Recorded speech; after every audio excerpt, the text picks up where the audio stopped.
think, wait a second, are we doing the right thing here, invading Iraq? Remember when that war started back in 2003? The approval of that war, even though Iraq had nothing to do with 9/11 whatsoever, the approval was over 90%. Over 90% of Americans were for it. And that's just the way people are when it comes to patriotism and nationalism. Notice also how the different anti-intellectual factors interact and support one another. Religion is inevitably used to validate patriotism and to promote patriotism, right? God bless America. You know, God is on our side. God favors our nation. The way that these anti-intellectual factors weave together, it's really stunning. God Bless America is very interesting, has an interesting history. I talk about it in Fighting Back the Right. Did you know the first president to utter the words God Bless America? I bet a lot of people think it was probably Abraham Lincoln or George Washington or something. Richard Nixon. Richard Nixon was the first president to say God Bless America. And you know what context he said it in? He said it about a year before he was impeached when Watergate was going. He came on national television and he was talking about the resignation or the indictment, I forget, of several of his aides. But it was a Watergate defense mechanism. And he ended his speech with God Bless America. How quickly that utterance has become necessary rhetoric for anyone running for office, right? I mean, how often does a speech end without God Bless America now? You know? But the people tend to think that these religious elements have been around forever. Not at all. In fact, the term God Bless America, the song, was written about 100 years ago by Irving Berlin. Before that, the term didn't even exist. Other issues that kind of tie into this, you know, the Pledge of Allegiance and under God and the Pledge. It's another way of injecting religion into patriotism. And I personally have a very big issue with the Pledge of Allegiance. We have a pledge boycott going on with the American Humanist Association. We encourage people not to say the pledge until the words under God are taken out. Personally, I wouldn't say the pledge even if they did take me under God out. I just think it's the idea of what is the Pledge of Allegiance if you really boil it down? It is a loyalty oath. That's exactly what it is. It's a pledge of allegiance, and you're basically taking a loyalty oath to the country. I can see in some contexts a loyalty oath being, you know, you're entering the military service, take a loyalty oath. Even if you're elected to office, maybe take a loyalty oath. But to expect our children every single day to basically take a loyalty oath, that to me is just the most un-American practice that we could ever have. I think it's very unfortunate, and it's even worse that the words under God got added to the Pledge of Allegiance back in 1954. Very short history of the pledge. It was written in the 1890s basically to sell magazines and flags. But it's true. It was the 400th anniversary of Christopher Columbus's crossing, supposedly discovering America. Let's not go there. But so this magazine came out with a special issue, and they wanted something special for it. So they sold flags and encouraged schools to recite a pledge. That was a little different than the pledge that's said now, but it slowly over the years changed. And in 1954, thanks to lobbying by the Knights of Columbus and other religious groups, the words under God were inserted into the pledge. I would encourage you to support the AHA's pledge boycott and encourage your children to do so as well, because they're the ones who are usually forced to say the pledge every day. And the law in the United States, the Supreme Court has ruled on the issue, no public school student can be forced to participate in a Pledge of Allegiance exercise. If you ever hear of that happening, of a teacher trying to force a student to participate in the pledge, certainly let us know at the AHA Legal Center, because we've been down that road many, many times, and we've never lost on that issue. So it's something we're ready to help you out on. Other things that are kind of relevant here, the talk these days, this is a very big one, of Judeo-Christian values. We see this, it's always in the context of politics.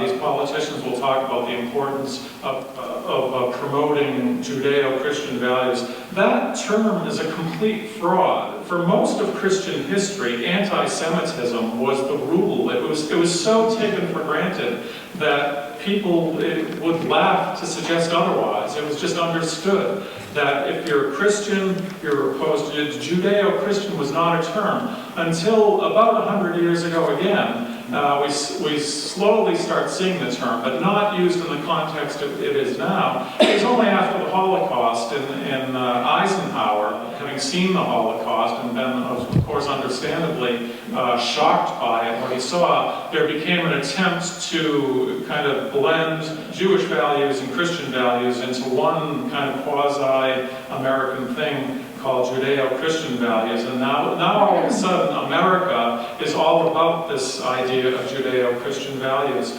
It's a complete whitewash of history, and I think it's very dangerous because a lot of young people growing up today probably have no idea how venomously anti-Semitic Christianity has been for about 95% of its history. All you have to do is look at the writings of Martin Luther.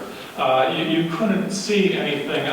The titles of his writings are so expressly anti-Semitic that I can't even say them. It's embarrassing to say them, how open and clear it was. And the Catholic Church was no better. It's not like Protestantism invented anti-Semitism. No, Martin Luther was a Catholic priest until he left the church. And Catholicism, Protestantism, all was completely on board with anti-Semitism. So I think we need to start calling out politicians when they use this term and give people a little bit of a history lesson on how it's a recent invention. A couple more quickly. I think we can do some Q&A and talk about this issue. I'm sure you guys have a lot of thoughts and ideas that you probably want to share on the issue as well. But just a few other quick factors that I think contribute to anti-intellectualism in our society. The media, for example. The way information is disseminated in a society will influence the quality of discourse. That's only natural. It's kind of common sense. But we need to realize as the media changes, if media changes, then in some way or another, the way people think is going to change as well. And it's going to affect the level of intelligent discourse. The internet is a wonderful invention. Social media certainly has its value. But the internet and social media, certainly, there's been a lot of discussion of this, have impacted the level of discourse in this country and the way people think, the way people get information, share ideas. We're now living more in our cocoons, not hearing both sides or all sides of an issue. And this certainly seems to fire up pockets of anti-intellectualism. If you're living in a cocoon that is just filled with misinformation and bad information and prejudice, that sort of thing, and others who share those ideas and will validate you when you have those ideas, that's going to fester and that's going to create real social problems. And I think these problems are manifesting themselves in our society today. Cable television, the decline of traditional newspapers. And not that traditional newspapers were always the greatest, but I think their decline has certainly impacted our society to some degree. And what can we do about that? Just the fact that we're a consumption-oriented society. Again, our biology comes into play. The reality is that most mammals really are pretty lazy most of the time. You know, they want to sit around. It shouldn't be shocking to us that with the invention of television, people realize that they find it a lot easier to flip on the TV than to sit down and read, quality literature every night. That is not. We can blame it on the media. We can blame it on the networks and the advertisers, and it's true, they are to blame. But it's perfectly consistent with our biology as well. How do we reconcile that? I'm pointing out the problem, giving you no answers whatsoever, but it's something I think realizing the reality of the problem and the biological connection is helpful. It will get us to an answer if there is one. Back in the ancient days of Rome, they used to have circuses just to entertain the masses because they needed something to keep them passive and disengaged and keeping their noses out of politics. I think there's something to be said for today's entertainment culture, entertainment industry, really to be playing that role in our society. You know, the people, the government, and the people who really hold power in this country, major corporate interests, for example, they really don't want a well-informed, engaged population that's really interested in participating and shaping public policy so that it's in the best interest of the mass of people.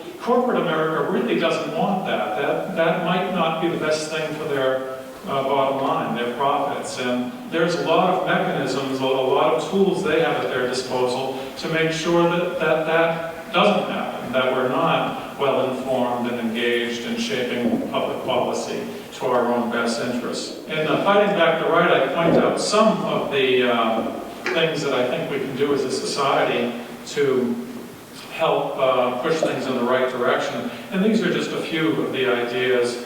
But I do think that we as a society need to move away from being obsessed with growth and corporate profits.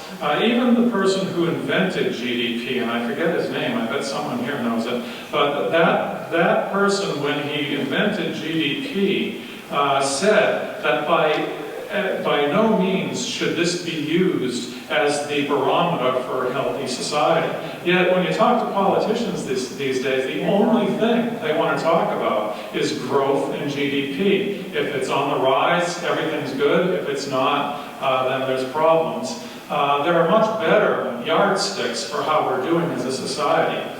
And we need to kind of get away from that idea that somehow if the corporate sector is doing good and growth is happening, then no one should complain about everything. So we do need to rein in corporate power and make corporations work for us, not vice versa. Right now, they are the tail that wags the dog in our society, and they're a big reason for the level of discourse that we've got. We need to remove money and corporate influence from politics and government. And then completely separately from that, what I've mentioned earlier, we need to normalize secularity, because the anti-intellectual forces in this country are empowered more than anything else, not only, but more than anything else, by the religious right and their tremendous power and influence. And I continue to believe that the best long-term strategy for defeating the religious right is to encourage open secularity and to make open secularity a normal, personal secularity, a normal way of identifying in this country. To the extent we achieve that, I think we really do chip away at the legitimacy and the power of the religious right. After all, we do have reason and truth on our side. We've got science on our side. We've got a lot of things on our side that on a long-term basis are going to have value for us, but it's a matter of getting over the hurdles so that the fundamentalist, conservative Christian wing finally starts fading away. And we also need to make intelligence a value. Kids in the U.S. are embarrassed about being smart. I think we need to really work on that and figure out how we can turn things around as a society and make intelligence and critical thinking something that is respected and looked up to. It's not easy, but I think we can do it through the right measures. And that's about all I had, so I'd be glad to chat with you, and anything else here.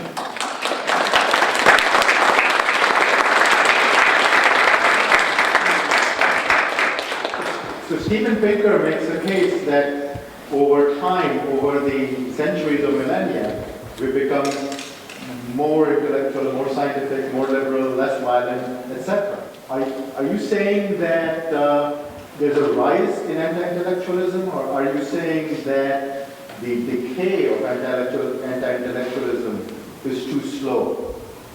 And if you're saying there's an actual rise, what's changed? Why a rise now? Yeah, that's a great question. I don't know how you actually quantify anti-intellectualism, so to say that there's a rise of it. I mean, what was it, 70 last year, and now it's 75, you know? So I really don't know that there's a way to quantify it. So what I would say is that to the extent that it exists, its impact on our society is very much negative. Whether there's more of it or less of it, I guess, if you objectively assess, maybe it's not any greater now than it was 50 years ago. In fact, we know a lot more now, so it's kind of apples and oranges. But certainly its influence and its impact on society is greater now.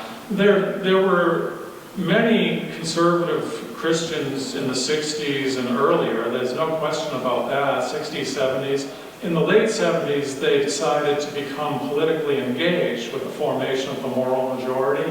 So there's this sector that was no bigger after the formation of the moral majority than it was before, but now it's politically engaged and having an influence on society. And we've seen what's happened since the formation of the moral majority. That became the Christian Coalition, and then you've got all these groups now that didn't exist prior to the moral majority, Focus on the Family, Alliance Defending Freedom. They've got law firms now, they've got all sorts of resources.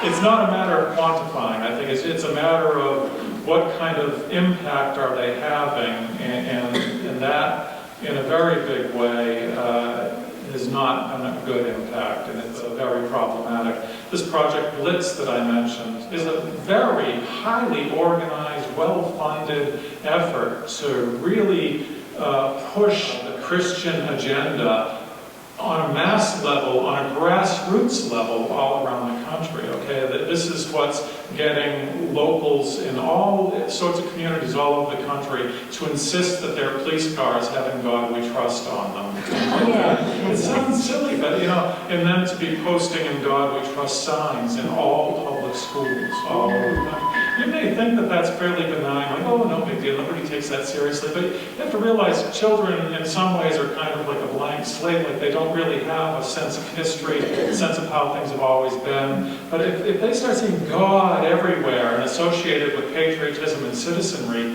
that's going to create a population that is not likely to be as humanistic as it would otherwise. Yeah, I just want to make a quick comment. It seems that secularists and humanists focus on the traditional religions and the problems that they create. And I guess from my own observation, to me, the biggest, what I consider religion in America is the belief in American exceptionalism. And I see heroes of atheism like Sam Harris, who, to me, is very religious. He seems to believe in American exceptionalism. And that's a faith-based religion to me. There's no evidence that's true, and yet, it allows people to justify mass killing by the American military, to fight the war on terror, and this idea that we're doing it for good reasons. We're killing so many more people than terrorists. It's crazy. I guess I wish there was more focus on the non-traditional religions. I sort of see that as a religion. Yeah, well, I don't know if I see American exceptionalism as a religion yet. The term American exceptionalism actually originated from Marxists, but we've kind of hijacked the term to mean something different. Its original meaning was that the United States might be excluded from the typical Marxist analysis of progressing towards communism through the stages. But anyway, this idea of American exceptionalism as America is so great, we're above and beyond everyone else, and everyone else needs to learn from us, we've got nothing to learn. That kind of American exceptionalism. I would just say, having to do with this topic, that the decline of anti-intellectualism would see a decline of that kind of thinking, I think, because that's really just a very naive, ignorance kind of way of looking at the world.